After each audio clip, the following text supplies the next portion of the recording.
Hello everyone. Let us look at mode coupling in this lecture.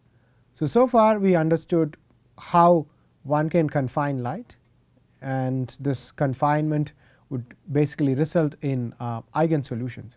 So these eigen solutions are termed as modes, and we may want to transfer energy, right, with only single mode. So that is what we saw in the last lecture. So we just want to transport light from point A to point B using a particular mode or a particular solution.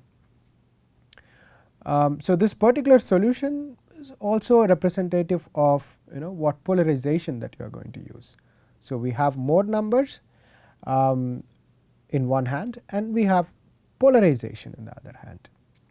So a particular mode could be of order 1 or order 0. So that is a fundamental mode of a particular polarization. Similarly, we could have a fundamental mode for other polarization. So let us say TE and TM. So since these solutions are or orthogonal, let us say they are eigen solutions, they do not talk to each other, right. So if you want to transfer energy from one spatial mode to another spatial mode, we need to look at what could be the mediating factor here. So we cannot just transfer energy from one mode to the other. We already saw that why light is very hard to work with, because they do not give out energy that easily. Right. So here again the spatial modes that we saw in the last class, they are not going to share their energy that easily, right, and which is a good thing, right. When you are transporting light, you do not want the mode or the solution to leak out or give the energy out to other radiating modes or non-propagating or unguided modes. So you want them to hold the energy that you give, right. So sometimes this is good, but sometimes this can be really difficult when they do not share the energy. In some instances you want to transfer energy from one mode to the other mode. In some cases you want to transfer energy from one polarization to another polarization. For example, you want to do polarization rotation, or you may want to do polarization filtering, and this device should be able to discriminate these different polarization, and this particular device should be able to couple light from one mode to the other mode. So this is a very challenging task, and from our basic understanding so far, we may not be able to do it that easily. So we need to understand what would mediate this energy transfer, and that is the whole topic of discussion in couple of lectures, starting with this, where we are going to look at the coupled mode theory. So how are we going to couple different modes? So let us look at it. We are going to look at this coupling in a single waveguide and waveguides of multiple nature. So you could have multiple waveguides and a single waveguide with some perturbation. So these are all the scenarios where you could mediate coupling. So we will see why we need such perturbation in the waveguide in order to mediate this coupling. So let us quickly move into this topic of mode coupling.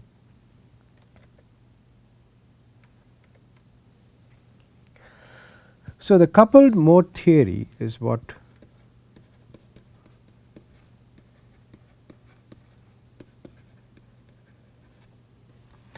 this deals with coupling of spatial modes of different spatial distribution, right. So it is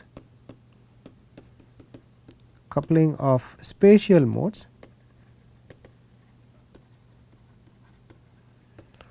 of different spatial distribution,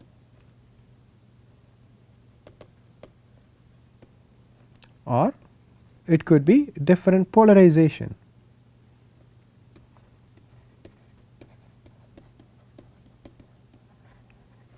Or it could be both.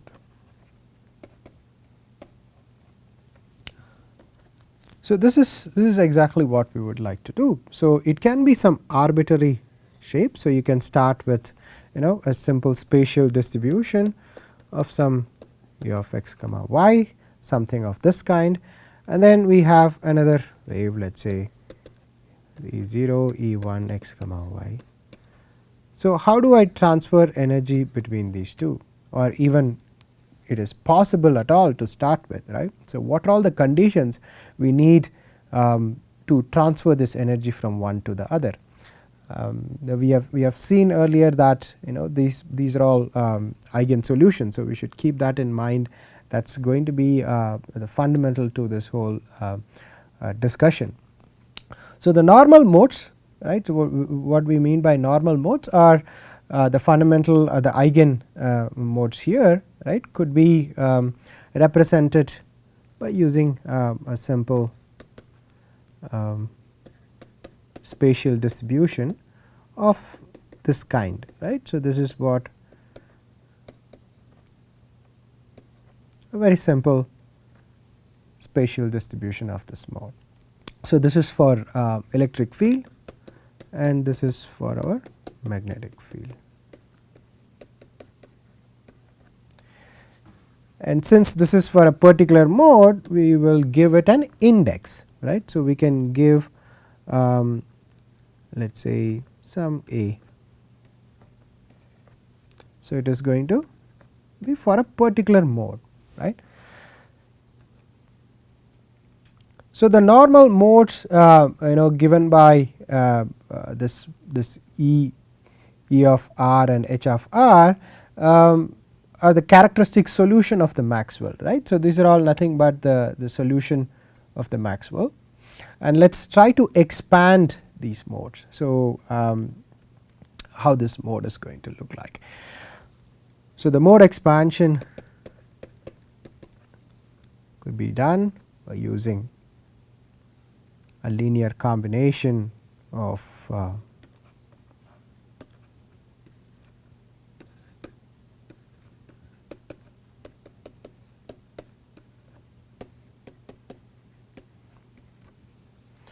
similarly one could look at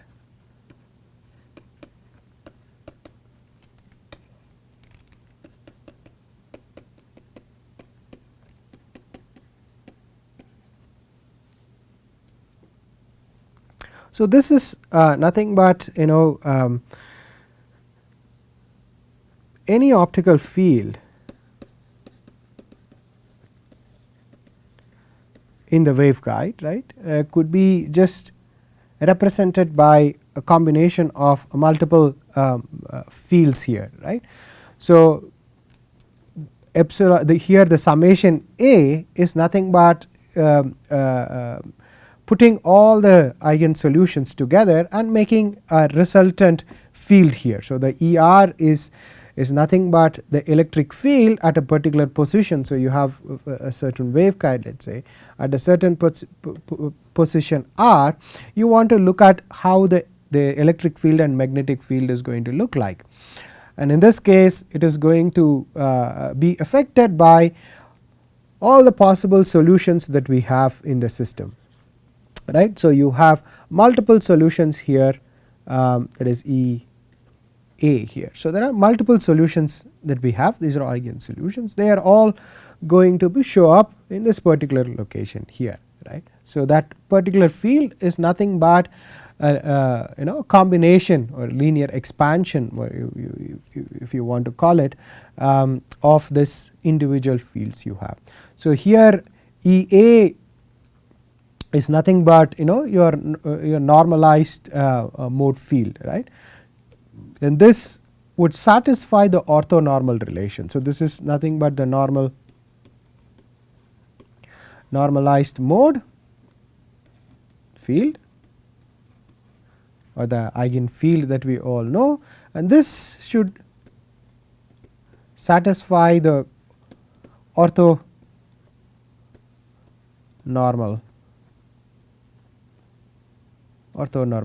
let us say, right. So, they are all orthogonal. So, that is something that we know from the eigen solution, right. So, this summation, right, over all discrete indices that we have, all the discrete modes that we have here of the guided modes, and one can integrate it over the continuous index, and that would result in the radiation and the evanescent mode all together. So, when you do this combination, you will know what are all the modes there, including the radiation and evanescent modes, all the possible solutions that we have. In a very simple ideal waveguide, right, where these modes are defined as normal modes, right, that means they are eigen modes here, they do not couple with each other, okay. And one can expand this the constant here, right, as a function of x, y and z in that case, okay. So, that is the spatial distribution of the field here. So, one thing that we should understand from this simple representation is that when the modes are normal, right, when modes are normal in the system, they do not couple with each other. So, that is something that we should look at. So, what is orthonormality, right? So, the normal modes are orthogonal in nature, right, and can be normalized. So, when you normalize, it becomes orthonormal, okay. And these fields, right, will have its own intensity. What should be the intensity of this particular mode that is traveling? So, intensity of a particular mode. So, intensity of a mode could be different as I of a, let us say, and that is given by our Poynting vector S of a plus S of a star, right, and this is moving in z direction. So, you could have z cap. In other terms, this is E cross H, right. So, E of a cross H of a star plus E of a star cross H of a, and again z hat, right. So, that is energy flowing along the z direction. So, this is the intensity of a waveguide mode, right. This is how you define. This can be a function of x and y, right. So, this will be a function of x and y, and this is actually the intensity, right. And the power that you have, right, how this is the intensity. So, what is the power? So, power is nothing but, so if you want to have power, so power is nothing but integrating your over x and y, right, in the region wherever you are looking at, right. So, if your waveguide is something like this, so then this is the power that is being carried, the cross section of your waveguide. So, this gives you the intensity of your waveguide. So, let us look at how one can look at the power for TE waveguide and TM waveguide.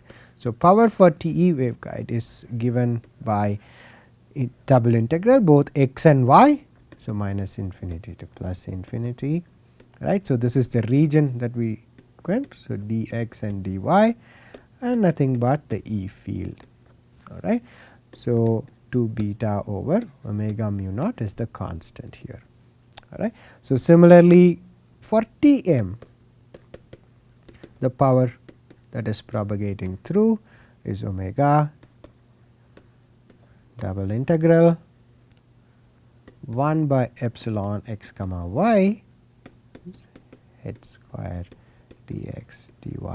So, this is how the power can be calculated. So, by just integrating it over this x y space that we have, okay.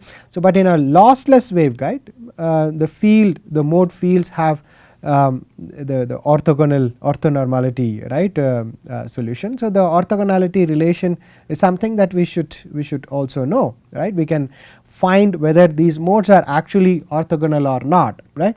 So, for example, we mentioned this EA, right. So, there are set of solutions that we have. So, we can actually find whether these modes are orthogonal.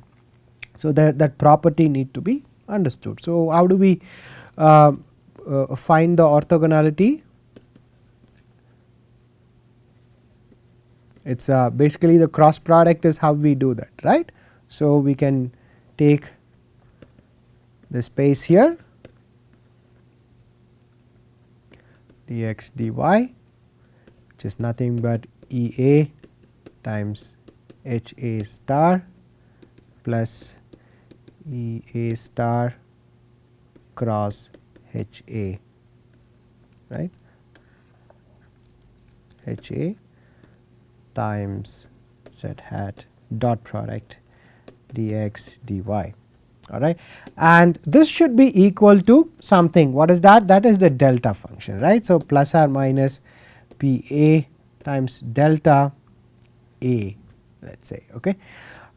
So, here you need to have orthogonality between two different modes, right. So, what you see here is the self orthogonality. So, this is something that you could do, but what you are looking at is between two different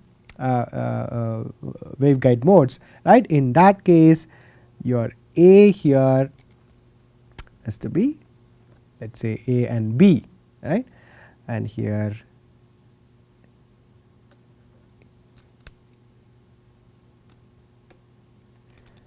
B and A. So, now the delta function here is nothing but A B, all right. So, this is how we can find out whether these two modes that we are talking about, the E A mode and E B mode, that the field that we have, the A mode and B mode, right. I should say H A and H B as well.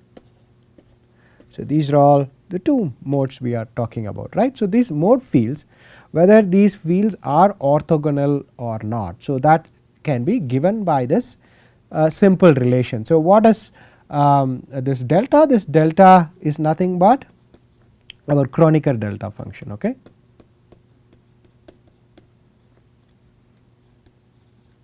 So, this is nothing but Kronecker delta. All right, good. So, now the mode fields can be normalized, right. So, now we have just the orthogonality. We want to look at the orthonormal, right. So, orthonormal is basically normalizing. You will not see a big change here, except the power is gone in the next relation. So, orthogonality we saw. So, orthonormality is exactly the same equation, or rather same relation, E A times H B star plus E B star times H A dot z dx dy is equal to plus minus delta A B. So, this is the orthonormality relation here, right. So, you may notice that there is a plus minus at the right hand side. So, what is the significance of plus and minus here? So, it is just a delta function. So, why do we have to put whether it is plus delta or minus delta? So, plus sign and minus sign shows the direction of propagation of this particular mode. Okay. So, in this case, this plus and minus tells us the direction of propagation. So, normally we use plus for forward and minus for backward. So, the forward and backward direction could also be found by just this delta function. So, the electric and magnetic field of a particular mode, right, it is a particular mode A, can be represented by this normalized mode fields, right. So, this E A and E B, this is just a normalized field, right, and one can take it to a much more elaborate representation, right. We say E A and E B, right, and this is just a mode representation, right. If you remember, we had this mode number m, right, a similar way. It is nothing but mode m here, but since we are talking about two different mode, we took A and B. but then this m is not a single number, right. If you are taking a non-planar waveguide, right, for a non-planar waveguide, so this a would become mn, let us say, right, and then the b would become m dash n dash, let us say, right. But for a planar waveguide, so this is non-planar. So, for a planar waveguide, so your a will be m, right, and your b will be m dash, let us say. So, rather straightforward, and your delta here will be a b, right, and you will have delta m m dash, delta n n dash, but in this case your delta a b is nothing but delta m m dash. Okay. So, these are all two modes. So, this is something, the convention that one should know, because we are talking about x y system, where you will your light is confined both in x and y direction. However, in planar we do not have a boundary along y axis, so it is only along x axis. So, there is no mode definition along y. So, it is just m. Okay. So, this is something that you should keep in mind when you are representing a mode. Okay. So, x y or y x depends on how you see it. So, let us look at the orthonormal relation for a TE mode and a TM mode. Okay. So, for a orthonormality for a TE mode, right. So, let us look at the orthonormal. We saw the general case here. Let us look at a specific case for TE mode here, that is given by 2 beta a over omega into mu naught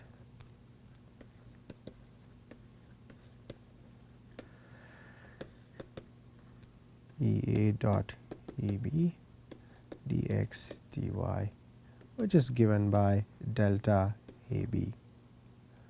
And now for Tm waveguide, so this is 2 beta b over omega 1 by epsilon x comma y h a dot h b star dx dy, forgot to do this, equal to delta a b. So, this is the orthogonality relation or orthonormal relation that shows us that power cannot be transferred between these two modes, right, in a linear and lossless medium. You can see it just ends up with a delta function, there is no power transfer here. So, this implies power cannot be transferred between different modes, right, in a linear and lossless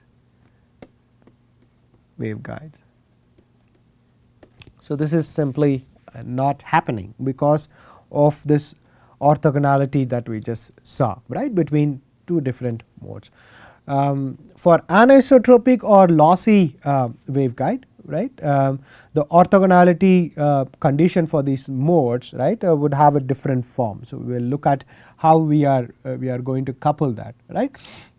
So, that is the crux of understanding the orthogonality between these modes. So, now we have established that a normal solutions, right, the eigen solutions that we have in the waveguides will not transfer energy, and we cannot transfer the energy without doing something special, right. So, that is something that we understood so far, right. But now let us look at how we can create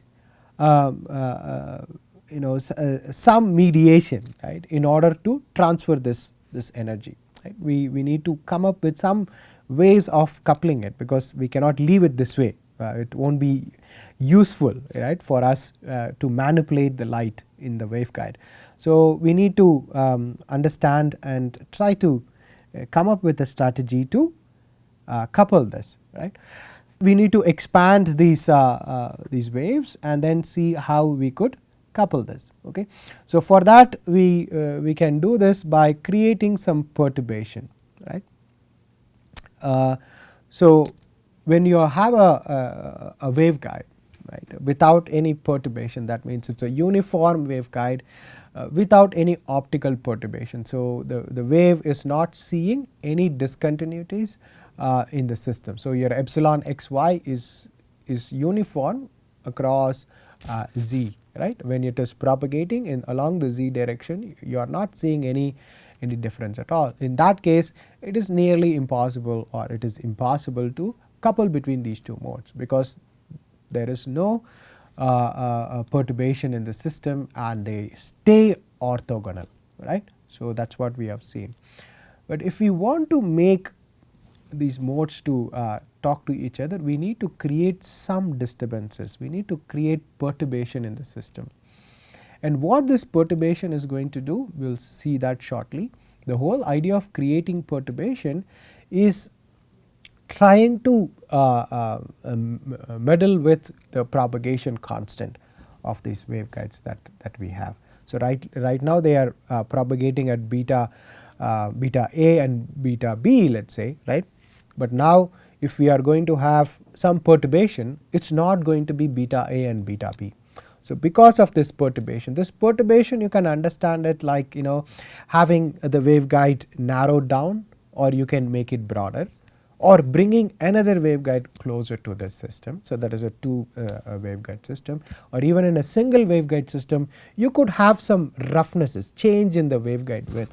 So these are all constitute to perturbation, and when you have this perturbation, your propagation constant will change. You are not anymore traveling with beta A and beta B between these two waveguides. You have beta A dash and beta B dash. All right. So the propagation constant changes. So we have seen that in our earlier lectures, that your beta depends on your waveguide geometry as well. So when there is a small change in the geometry, right, that is what we call here perturbation, and that perturbation is going to affect your propagation constant. So let us look at why we intentionally do that the perturbation here and change this propagation constant and take that and then try to couple this. So we will see how that perturbation is going to help us in coupling this. Okay. So let us look at that. So when a spatial dependent perturbation to a waveguide, when we do that, the mode becomes a non-ideal anymore. So the normal modes, right, is not normal anymore, right. So there is some disturbance that you create, right, that is going to disturb this relation that we just saw. Okay. And once we have this disturbance, right, then it is possible to couple this. All right. So let us look at how we could do that. So one can expand the mode in terms of normal modes, right. So any modes, right, here that is what we saw. Let me go to here. So any optical field, right, any optical field in the waveguide could be represented as a linear combination of orthogonal or normal modes here, right. So this is similar to your Fourier series, right. So you can make any kind of signal by using your Fourier components. So the same thing applies here as well. So each Fourier component is nothing but your modes here, right. So the normal modes. So even in this case we should be able to use the same strategy, that even the perturbed system could be expanded in this form. Okay. So let us take a very simple a single waveguide coupling.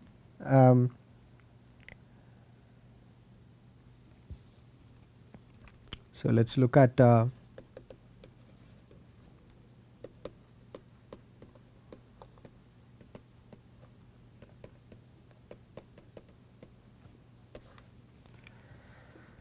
So, let us consider a coupling between the normal modes, right, in a single waveguide configuration, right, and we create some spatial dependent perturbation, right. So, that is the disturbance here, the perturbation, this perturbation can be represented as, perturbation to the polarization here is represented here at certain frequency, right. So, this is the perturbation that we have. So, with this perturbation your Maxwell equation will be, so now with perturbation your Maxwell will be slightly modified.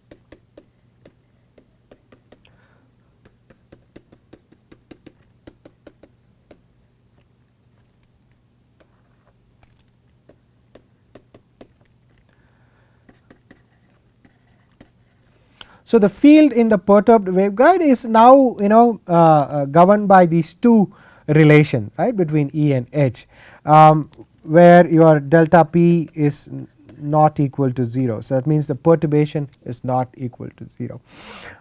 So, when you make this perturbation to 0, then it becomes a simple unperturbed normal waveguide, right.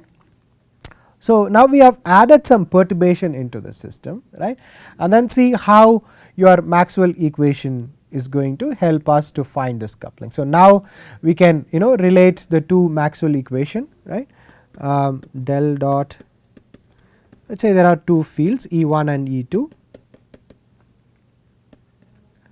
plus E2 star times H1 is going to minus I omega E1 dot delta P2 star.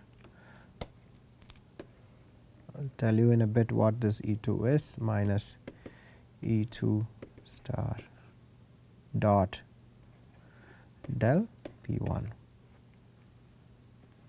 So, here E1 comma H1 and E2 comma H2, these two are fields, right, those of the perturbed, this is nothing but perturbed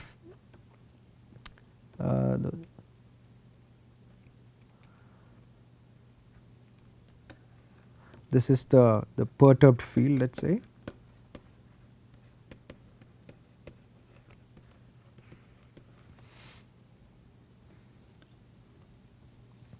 and here we have this one is unperturbed.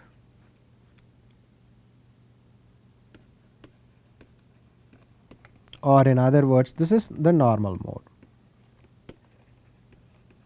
So, now what we are trying to do is we are taking one of the modes here and try to perturb it with a perturbation delta p, right.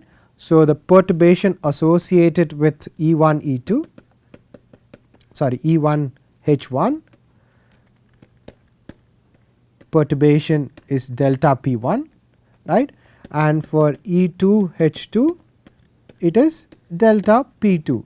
But then our definition here is the perturbation for E1 H1 is delta P1, but then we have defined E2 H2 is going to be unperturbed. We do not want to perturb both the field at this point of time, we just want to see what happens when I just perturb only one, alright.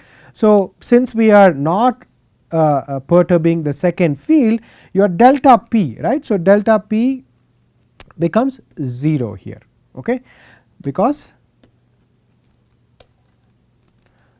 this is unperturbed, right. So, only you have delta P1. So, since we have delta P1 just 1, so we could call this as delta P if you want, alright, for further discussion. So, if you have this, then you can substitute this equation in the integral form that we already know here, the summation that we saw, right. So, let us try to bring in the integral form here, right, across the cross section, right, of the waveguide, right. So, we are going to look at how this perturbation is going to show up when you are going to find the field in a given cross section, right. So, let we start with the summation. We are going to have all the fields here along distance dz.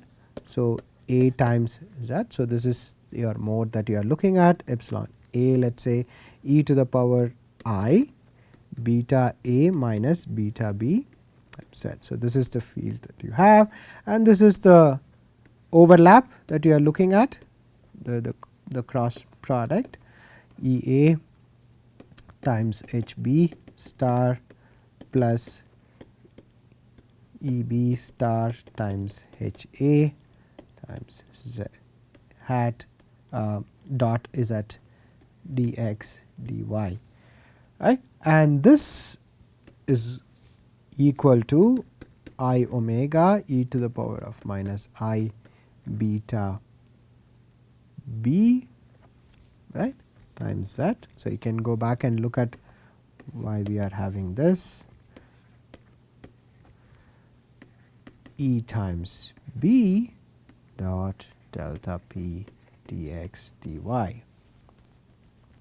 So, if you integrate the field over the waveguide that we have along the cross section, this is what you would arrive at, because earlier the right hand side was just a delta function, right. So, you did not have anything special there, but now because of your delta p, right. So, because of your delta p, we now got the effect of delta p on your E b. So, now there is a sort of non-zero quantity on the right side, so, or rather a coupling quantity on the right side. So, this is how you write, but you can apply your orthonormality here, right. So, by applying orthonormal solution here, so orthonormal condition by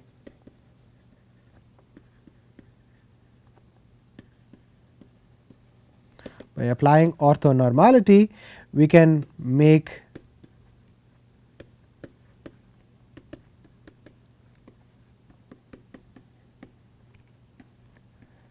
simplified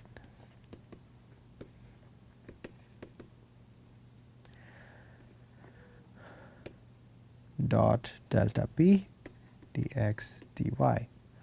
So, now again here you have the beta quantity here, we'll just mention that in a bit. So, this is how your coupled equation is going to look like. So, and this is basically what we call coupled mode equation.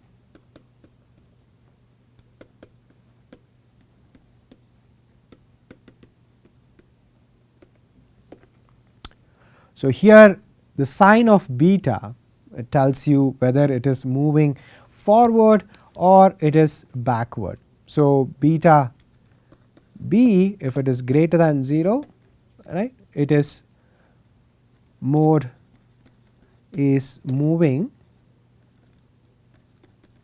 forward. If beta b is negative, then mode is moving backward. Okay, this is forward and backward propagating. So, the result can be used for coupling caused by any kind of spatial disturbance that you have.